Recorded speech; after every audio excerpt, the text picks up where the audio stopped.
Hello YouTubers, how are we? Well, since we've talked on the video since the last time, or I guess I've talked to you and you've listened, hopefully,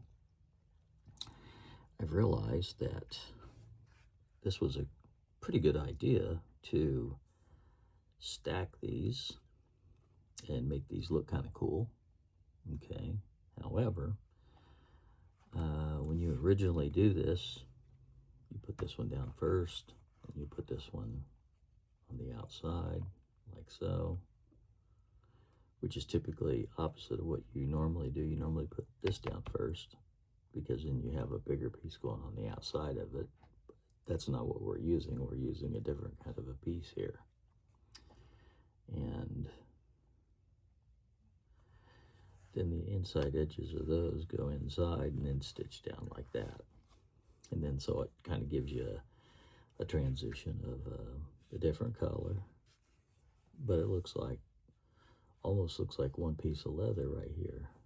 And when you burnish it and sand it and whatever, sand it, burnish it, then it looks even better. However, we got to put our third piece on, and typically that would go on like so. Well, that's not going to work real well. I mean, I guess it could, but it's not going to look right, because this then would go on top of here, which would stop your card pockets from getting anything in them. And we can't put it under here because it would still do the same thing. So this is going to have to go on the bottom, that second, that third.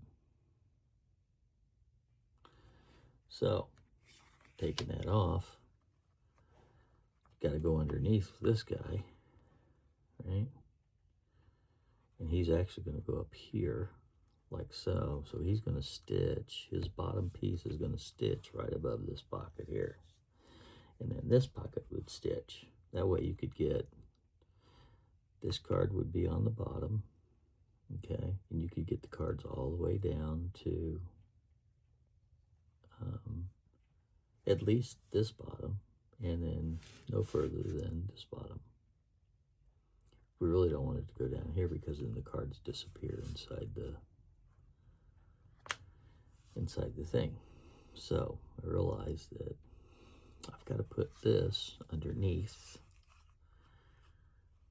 but I can't put that underneath until this one goes here, but I can't put this and this here without putting that there. So that's where we're at. So I have to take this off, okay? And then we had to, well, first of all, I lined everything up. So lined everything up by putting this on. And this is the way we're going to have to do it with every piece that we have. Otherwise it won't work right. So what we have to do is we have to go in here, put this piece on. Since it already stuck a little bit, it'd be all right. It'll stick again.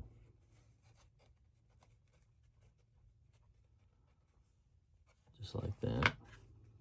Then we got to take this piece, and we've got to go, well, we would normally have this piece then that would go on top of it, right here, like so.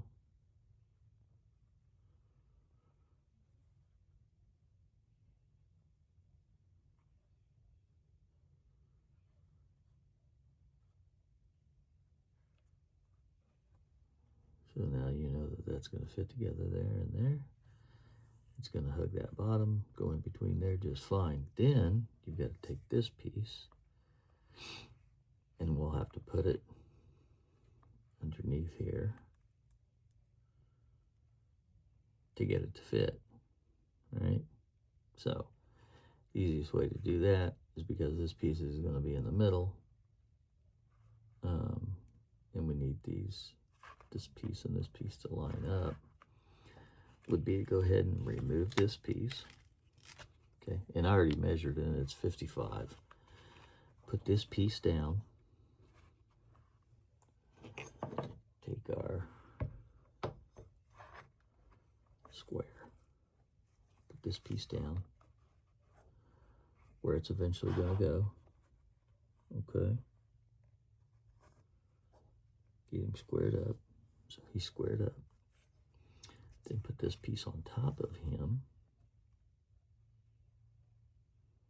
Actually going to be on bottom of him. But for right now, we're going to put him on top because we want to go ahead and make sure that this is lined up and this is lined up.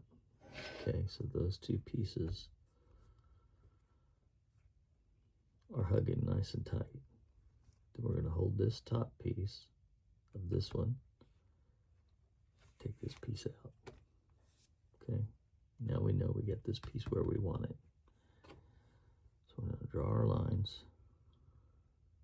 Okay. Draw one here, draw one here. A little dash right here, and a little dash right here. Okay.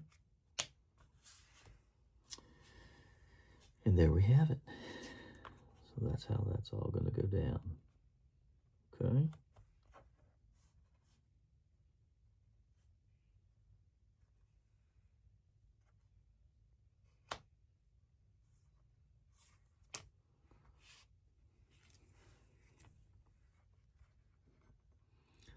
So we're going to do one edge first.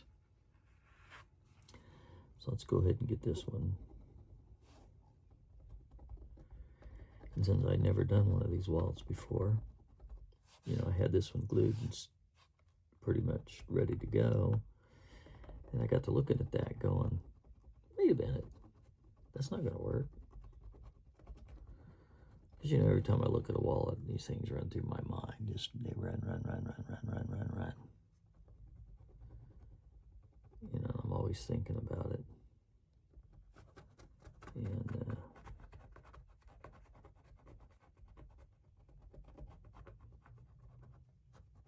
glad we caught this before we got all this put together.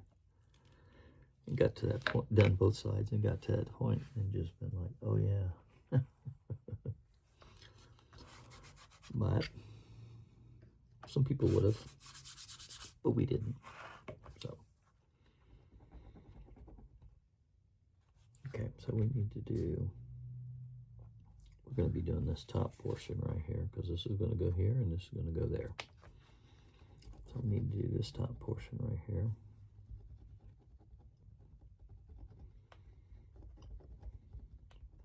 Okay.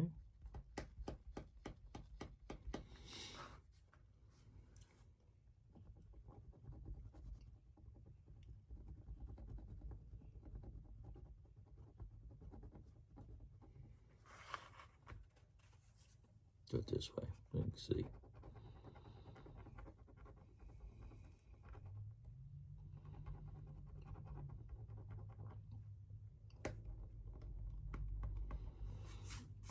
Okay. So there we go. So let's go ahead and take our glue, adhesive, whatever you want to call it. It's called contact cement. So it's really technically not glue, I guess, but and we'll go ahead and put a little bit down here.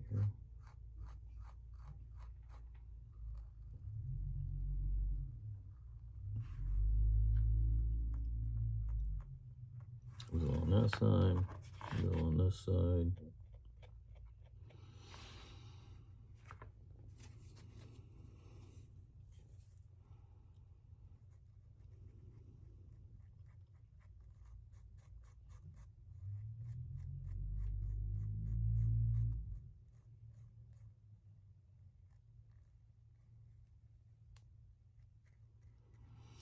We're just going to put a little on these ears in case we have to bust these apart later.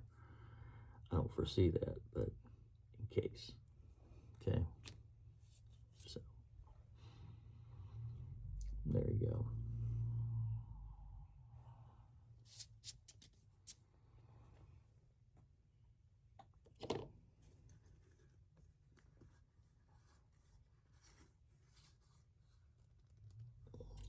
so that's back there. So yeah, see, when you modify stuff like this, sometimes it looks like an easy modification. Oh yeah, I'll just add a pocket. Sounds simple enough. But then, you know, when you think it through, you're like, wait a minute. You know, it was just by looking at it. It's like, wait a minute. How's that going to work?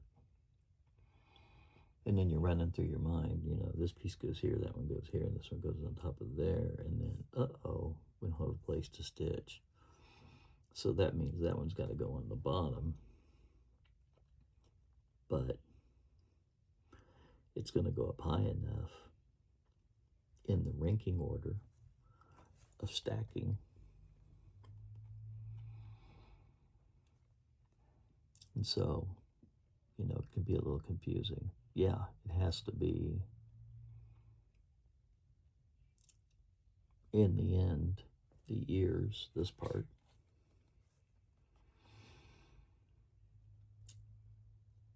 technically have to be on the top side.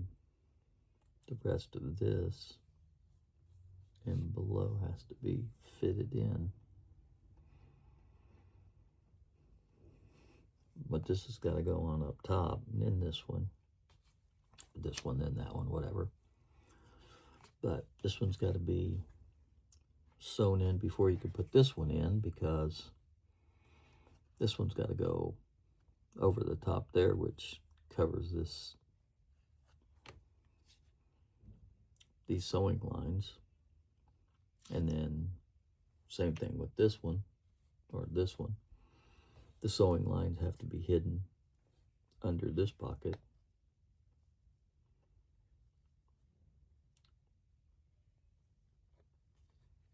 But then you have to allow for this guy.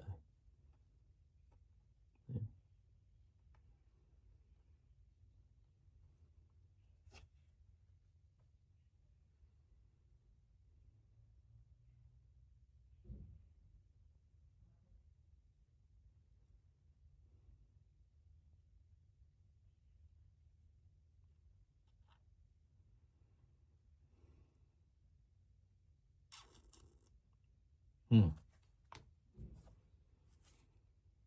Okay.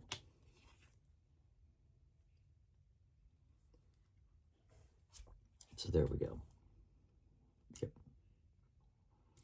Sorry, I had to stop and think about that for a second. But, yep, it's going to work fine.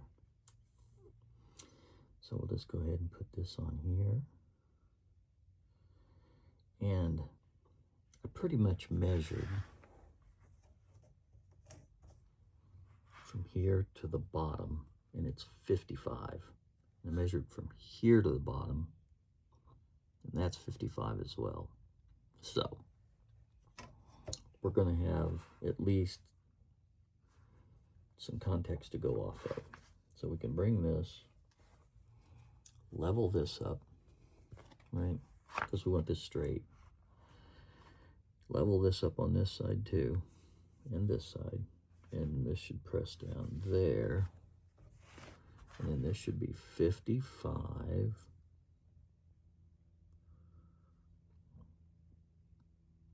And once we get back to here, which it is, okay, and this one should be 55. And it is. So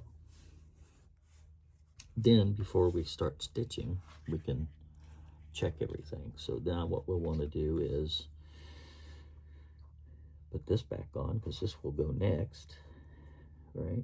This one will go next, and then it'll stitch down, and then this will fit in between these two, which typically that's not how you do it. You don't put one in between because you need a tight fit, but we have to do a tight fit way before we get that one. So there we go. And so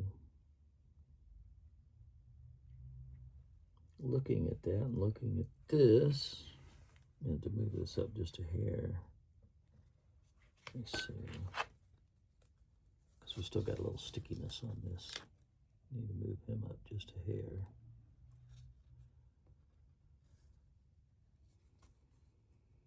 There we go.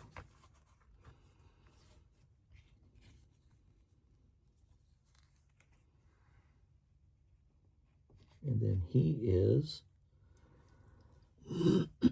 excuse me, this side's going to fit just perfectly. This side is going to have just a wee bit of room. So we need to bring this down just a hair, just to close that in. And we should be able to just take our fingers and push this down a little bit. There we go. There we go. Now, see? And then we'd stitch all this in together. And then we'll have our 3 pockets. So, a little bit mind teasing. Okay? But this is how we have to do it. So, given that, let's go ahead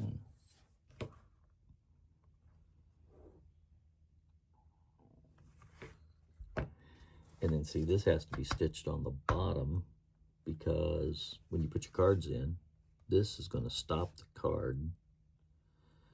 And then the next one you put in, which is this one, when you put the card in, it's going to slide over the top of this one and stop right here at this line.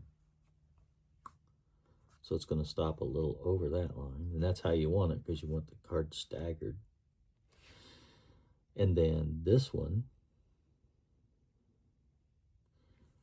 is going to go in and come to here. And so this one will be on the top side, but it'll be on the bottom, closer to this end. So it'll go in here first. So it'll be the first card, and it'll slide down past this, past the net, and into here on the very end. It'll slide in about right here, right there on that line, right there on that line. So this line will be the holes for this guy on the very top. In the middle only. It won't be on the top, because it'll be like this. See, it'll be in the middle. So it'll just be, then everything will be then stitched to there and around. Okay? So, now we know that. Let's go ahead and smack our holes in here. We're just going to do a hand press. We're not going to smack our holes because it makes too much noise and it makes the camera bounce around. I don't want to do that. Okay, so there's our holes. So I'm going to take this over to the big bench. I'm going to put you on pause. I'm going to go ahead and smack these holes in. Then I'm going to meet you over at the bench. We're going to sew this bad boy in here. And then we're going to put this one on next. And then once this all works, we'll have the formula for this side. But I might as well go ahead and tear this off now, because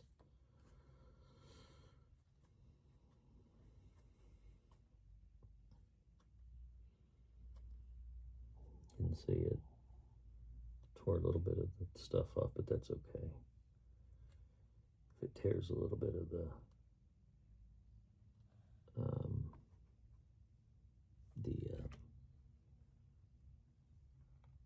leather, it's okay, because it's not tearing that much, just a little bit. And we'll just make sure there's no big lumps in there. That's all we got to make sure of. Make sure that the lumps are taken out. And that'll be easy enough, because we could just go through here with our knife. We could actually go through here with a different knife, so we're not messing up our other knife, and just take this and scrape it a little bit. Just scrape it, ever so gently. And that'll smooth those bumps. Come this way with it. We want to. Making sure there ain't any. And if we get any little lumps, we'll just take them out. Right, there we go. No big deal. All right, makes as good as new. Again. There we go. Okay. So it left a little bit of a. That's okay. We'll just leave that there because that'll end up going back in there.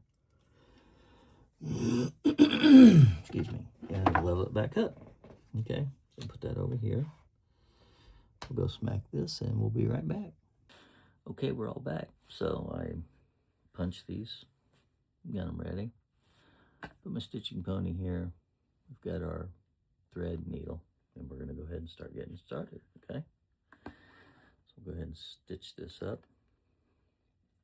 And since we're stitching an inside pocket, and you're not going to see it, I'm not going to start with the back stitch and end with the back stitch. Typically you would do that for cosmetics, but since there's no ends here, you know, it's already one piece, this is already secured.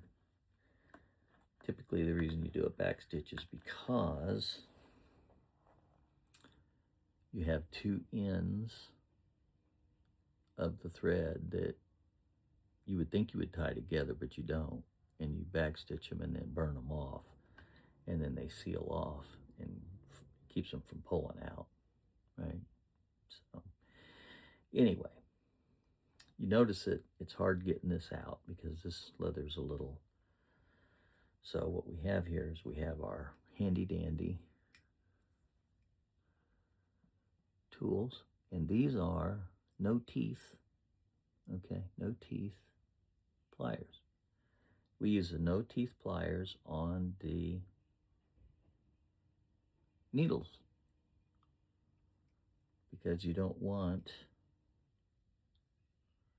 your needles putting you don't want your plier teeth putting marks on your needle. So you buy these special pliers so you can grab that and pull it through, okay? The other side was no problem. So we can even these up, which we did. We evened these up at the top, so what we did. I pulled that up until these evened, okay? And now we're going to go through with the rest of them. And since I already got these in my hand, I got my needle there. I just open those up a little bit, pull, keep them in my hand. That way I can, and that's going to be a trick. That's something you're going to have to work with, because when you normally have a regular awl and you're doing it the old traditional way, you would take your awl, you'd poke your hole, you know, you'd draw your line and make your hand marks. Then you would take your awl and poke it through till it poked through, and then you'd be sticking out on this side. That's why I do this, to continue practicing the authentic way, I guess if you will say. And then you take this needle and you would follow it back through. In this case, we're not using our awl because we already punched it, but in place of that, we're putting a pair of pliers. So that's why it's good to practice, because if you ever want to do it the authentic way, because you have to, sometimes it's necessary. Sometimes you can put those holes in your leather, but if you've got a thick piece of leather, if you're doing something that requires a thick piece of leather, once you punch those holes, they will immediately begin to start closing up. And so sometimes you have to have your awl in your hand, and you would palm it just like this, okay? So you could do your thing, and then you'd have this other needle in your hand as usual. So you'd be putting this through, putting this in, following it. You know, this would be sharp. It would be through here. You'd find it, pull this back and follow it through. Because sometimes you'll have a big bag. You're not going to be able to see it. You're not going to be able to see both sides. And so you're going to need to be able to just practice, close your eyes and put this through and take your needle and bind it up and then, you know, find it and then come back through, right? And there you go. So, I mean, because sometimes you're not going to be able to see this hand at all. So you're going to have to do some practicing. And by practicing with small wallets, you know, at least you can get the hang of it when you're hand stitching by doing it this way. But then eventually you're going to need to like put something up here or practice closing your eyes. Like put that in there, close your eyes, put yours through, and then with this hand, find it, line it up, pull this out, and pull that through, right? And practice that way so that you can eventually work where you can't see your hands. And sometimes you can't see either hand. I've had that happen when your bags are so big. When you're working on bags and you're hand stitching, that will happen. You'll have your bag at an awkward angle, and you're not going to be able to see both sides. And you're going to have to be able to work blind like that. And so this is a good practice way to do it. So when you're doing your wallets and you get handy with this and you think you've got this part mastered, and you're thinking, oh yeah, I got this done. Okay, close your eyes. And then, I mean, you can find your hole with your eyes like that. Then close your eyes and then touch it to your needle and then follow it back through. Okay, and then sometimes you're going to have to take it. It's going to take a couple times to do it because I'm doing it now. Got my eyes closed, right? And I'm pulling it through. There we go. I got it through. Except I got it through on the same hole. Okay, close your eyes. Put it in there. Pull it through. There you go. Then pull it through. And so when you're working with big, you're also going to probably have to have your awl in your hand, and you're going to have this nearby, because you may need to work with both of them unless your hands are really super strong and you can hang on to that. Because I'm telling you, eventually when you're pulling these through with your hands and you got to really grip down. I used to be able to do it, but at the end of the day, you would do it so much and then your fingers are going to slip a little bit. And when they do, it's going to burn them ever so slightly. And then by the time you get done with the bag, you're going to have these little burn lines on your fingers. And then in a couple days, they're going to be sore because you grabbed and pulled your needles through your big thick thread. This stuff here is real thin. When you get into the bags, you're going to be using some thick leather, much thicker than this. So, you know, it's going to be a lot different.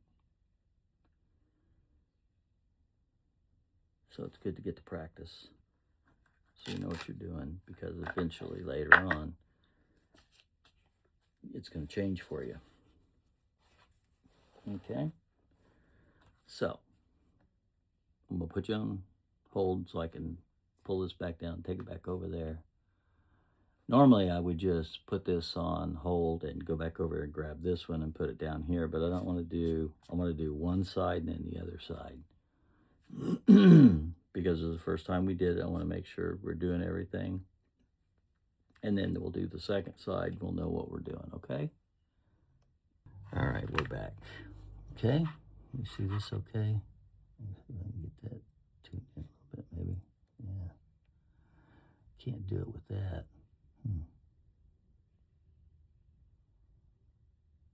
Interesting. Okay, anyway. There we have it.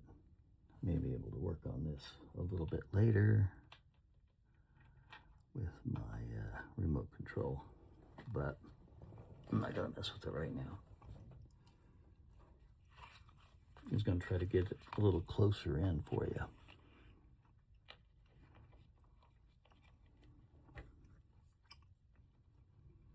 So you can see what we're doing. So we're gonna clip that off. Right there's our, sometimes after I clip, I like to put my finger there.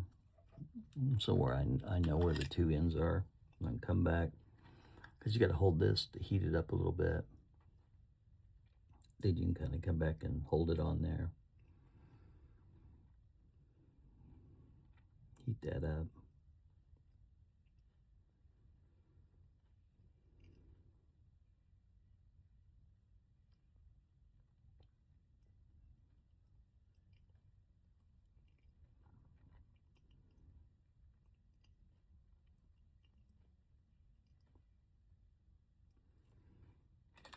Okay.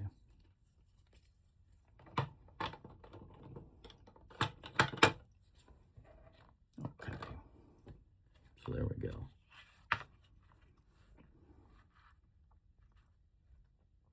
Now, we need to take this piece, which goes on this side, that piece goes on that side. That's why I keep this side on this side and this side on that side. It keeps them separated because these pieces are different sizes, technically. Because it's almost impossible to cut the exact same size every single time. It's just not going to happen. So, we just need to put a little bit more glue on here. Not much. Just a little kiss of glue to kind of bring back a little bit of the stickiness of it. Just a little bit. A little bit of this. A little bit of that. And a little bit of this. There we go. Actually, I didn't need to do that, but that's okay. Anyway, whatever. It's okay. We'll avoid it. It'll be all right. Put a little here. Not too much. Just a little bit to, because anytime you put your glue on there, your glue line, and then you take and you let it dry, you know, like it's dried for I don't know how many days, and we peeled that off. When you go and put some more back on here, it will give it even a better bond, actually. So if you're wanting like a high bond, that's what you would do. You'd put your glue on there like this, wait a couple hours, let it completely dry. Unless you put it under a fan, and then maybe you might be able to get it to dry in an hour. And then put more on, and then it makes that bond even stronger. So, and then the second time you put it on, kind of like putting shampoo on. You ever put shampoo on the first time, and it's kind of like, it suds up a little bit, and you're starting to get the grease out of your hair. And then you put just a little bit of shampoo on your hands the second time and lathered up, and it's like, wow, it lathered like crazy. Well, same thing with glue. You know, the first one is going to give you a little, the second one is going to really glue. We're going to have a heavy glue. So it's really going to bond like you won't believe. So we'll put that on there, make sure we're good to go all the way around. Okay, make sure that's on there. Looking at that. Coming around. Make it downtown. Putting this on there, like so. Go ahead and get the side stitched up. And before we let that dry too much, we want to triple check our, make sure that's going to fit nice and tight. Nice and tight. Yep, nice and tight fit. So in other words, when I stuck it in there and I pushed down, it went click. It felt like a click. Yeah, so you know that's tight. So that's what you want. You want a nice, tight click fit. You can see this is going to go over the top of that. So your cards are going to go down in here, and then in here, and then ultimately in here at the very last for each of the pockets. But since these pockets, this pocket and this pocket on this design was reversed so that you could see the outside of the T pockets and look cool, and made this look like one piece of leather with different colors, it really is what it was doing. It kind of reversed everything around a little bit. So some pretty neat stuff. You just got to pay attention to what you're doing.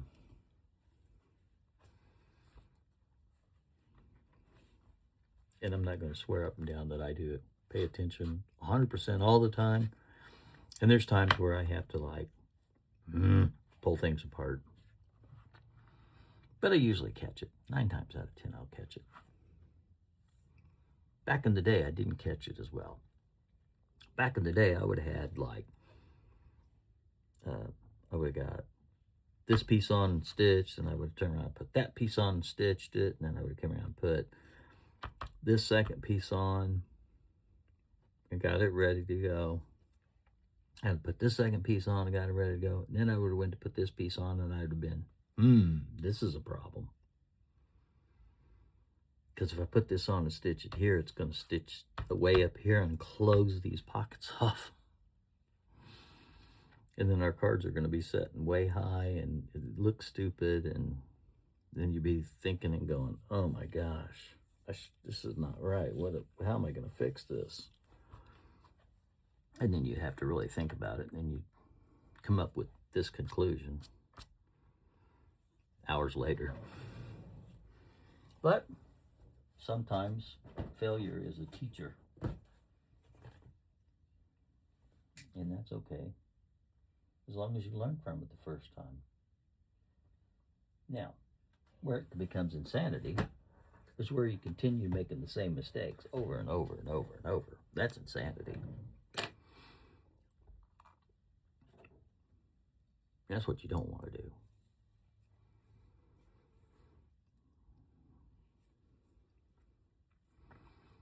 So now we'll go ahead and get this glued up, and yeah, we've already marked our holes and knocked them in here. So technically, now I didn't have glue on this, and I'm not going to put the glue on that because I got the glue here. I'm going to leave this undone, but you technically don't need glue here if it's stitched. So that being said, if I put this back in their exact location, which I did, following these edges, and made them level up, these holes should be exactly where they're supposed to be. Or very, very, very, very, very close. Which will allow us to find them by wiggling the needle around just a tiny bit, if we have to. But I don't think so. I think it's going to go right through. I think we're going to be able to put them straight through. And we're going to test that here in just a second, because that's what you always want to do. You want to test everything, right? So don't you get into things and find out you got problems. Okay, so, yep, see, boom. Now let's just try another one. Let's do it, what they call an audit, right? Boom. An audit is just check every now and then. That's what an auditor does. An auditor doesn't check every single line item. He checks a couple here and a total, a couple here and a total, blah, blah, blah, blah. Same thing I used to do when I was a consultant, and I'd go in to check a contractor's work. I would go to the frame. You know, they'd have all this category 6 or category 6A or fiber optic cabling, and I would pick a couple out of this bay and a couple out of that one and a couple over here and 3 out of there, and I would test them. And if I found one fail in that bay, then I'd test a couple on either side and then maybe one down below. And if I found that another one bad, then I'd come back to the contractor and go, let me see your test results for blah, blah, blah, blah, blah, blah, blah. And when I get them and they say passed, then we'd have to sit down and have a little conversation of what's going on. It'd be like, okay, so what happened then? Because I did an audit, and they never could figure it out. They're like, how do you come out here and fight? We tested this stuff over and over, but you just come out here and bam, found the... I said, no, I just did an audit, you know, a couple here, a couple there. And when you find a bad spot, then you probe right in that area, and when you do, you're going to find your mistakes. And then you ask for the test results, and it's like, well, if you had these problems, how are you going to get good test results? So, you know, because sometimes the guys would sit there and they would test the same cable over and over and over again. Well, when you do that, first of all, on the test, it shows the length of every single pair. You got 4 pairs in a cable. So it would test this one, say, 13 foot, 8 foot, 10 foot, 12 foot. And since they're wrapped, they'll never be the same distance because they're twisted. Anytime you twist something at 90 degrees, the outside cable is going to be longer than the inside one. And therefore, if you have 4 pairs and they're all twisted, your outside pair is going to be longer than the other 3, and vice versa. This one will be longer than the other 2. This one will be longer than that one. And you'll never have the same cable, just like fingerprints. You'll never have the same cable that'll have the identical footage, because when you roll it out and just randomly cut it off, you're not going to cut it off every time, even if you marked it and said, you know, this is 100 foot, clipped it. It'd just be impossible to get it down that close. So every cable is going to have a unique cable footage in the tester. And so once you go back and start looking, then you can figure out, hey, are these guys lying to me and they're doing this? You know, is that their guys doing that? Or, you know, you could tell if it was legitimate, something going on.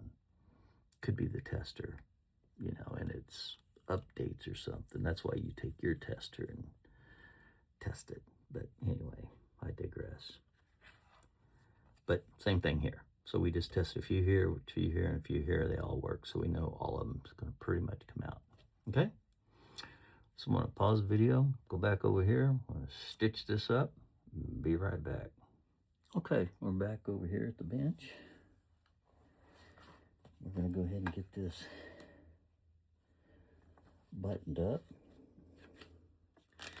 And yeah, I never told you guys that, but yeah, I used to be a technology consultant for many years. I was an RCDD LAN specialist, NTS specialist after that, which stands for Network Transport Specialist.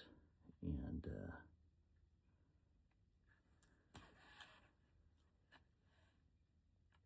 so we used to have to do a lot of big local area networks. So when you guys are in your jobs and you're working on your computers and, you know, connecting to the internet, connecting to each other and printers and stuff like that, that's what I did. And so then after I did it for a long time, I became a consultant. I worked for an architect, became a consultant, worked for a lot of city, state, government, federal, making sure that the contractors were doing what they say they were going to do and doing a good job, and really just kind of holding their feet to the fire, basically. Because you'll get a lot of contractors out there that'll say, yeah, they'll do this, that, and the other, and then they don't get all the stuff done, or they skip some stuff, or take shortcuts, or leave out fire stopping, or whatever. And the government, military, which we work for military too, they're very strict, specific. They don't want nothing left out. So you have to adhere to a very fine line. It's just like those people that are working on the White House stuff. Oh my gosh. I imagine that's under such a eye of scrutiny that, I mean, it may not seem like it because, you know, recently you had, you know, Greenspan letting his project get away with overruns, which was a no-no. But, you know, Trump, which had been in the, you know, I'm not saying I like either one necessarily. I usually leave politics at the door. But Trump was, all I'm saying is he was you know, he's been in construction, and he knew what that meant. And so when he went and visited, and he had his guys do the audit, he found out, yeah, there's no reason for these overruns, because these contractors should have been held to a higher standard to begin with. And, you know, they weren't. They were just pretty much running carte blanche. And so that when they do that, I mean, they're pretty much running away with our tax money, carte blanche. And that's why stuff doesn't last long, or they have problems and mistakes and this, that, and the other, is because they do that kind of stuff. So anyway, yeah, so I was a consultant for the governments and things to make sure that all that stuff was in tip-top order. Anyway, I digress. So there we go. So now this is stitched here, and see, and all those holes lined up just fine. We sewed through there, no problems. Now we're going to take our other piece and put it on top here, and then we're going to pull it off there, okay? And then we're going to trim it up each side and sand it, get it ready, and get it ready to basically go from about here, come down and around to there. Well, first of all, what we'll do is, since this is going to be a bifold, we're going to take it from this last one here. We're going to come back down and come just around to there and stop. And we're going to stitch that. We're going to finish this entire edge. So we'll have to do this side next and finish this entire edge, and then get this edge all finished all the way through, which means sanded, lined up, top coat, and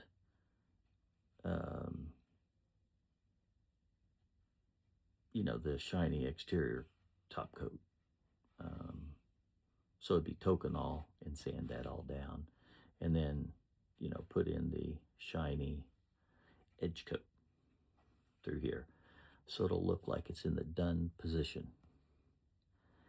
Stitch that up, stitch that up. That way, when we have both of these and all three of these and all three of these, then we'll be able to go from here all the way down to there, and from here all the way around to there, and stitch that in one swing.